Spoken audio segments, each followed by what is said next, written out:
حضرت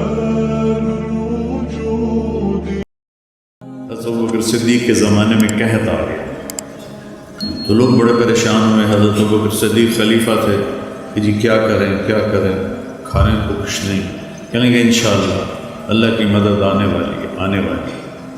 تو چند دن گزرے تو حضرت عثمان رضی اللہ عنہ کا قافلہ ملک شام سے 1000 اونٹوں کا، یوں سمجھیے 1000 ٹرالے اس زمانے قافلہ.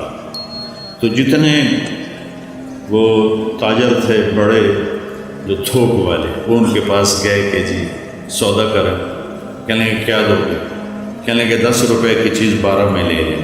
کہ نہیں مجھے منظور نہیں. اچھا 10 روپے کی چیز ہم 14 میں لے لیں.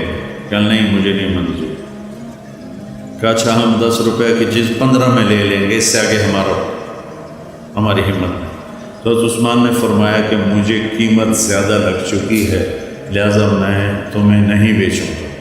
وہ کہنے کہ سارے جو ہیں تھوک کے تاجر وہ تو تیرے سامنے بیٹھے ہیں، تو اب کون ہے جو آپ کو زیادہ پیسے لگا گیا؟ تو کہا تم سے پہلے میرا اللہ مجھ سے بات کر رہا ہے کہ من جاء بالحسنۃ فلہ عشر امثالھا، کہ تو عثمان تیرے 1 روپے کی چیز میں 10 روپے میں خریدوں گا. تو لہٰذا میں اللہ کو بیچ رہا ہوں. مدینے میں قحط ہے، میرے 1000 اونٹوں سمیت سارے مدینے والوں پہ صدقہ.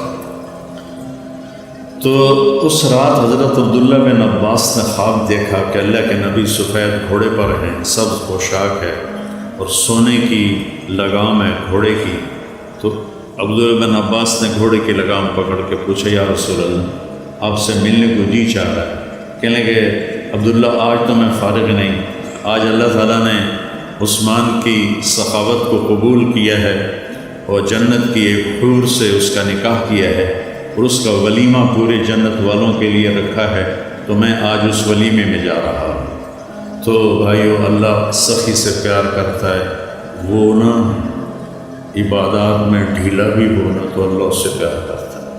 اور بخیل سے اللہ کی کوئی دوستی نہیں، چاہے ایک ٹانگ تک لو کہ ساری رات اللہ ہو کرے. سخی سے اللہ کو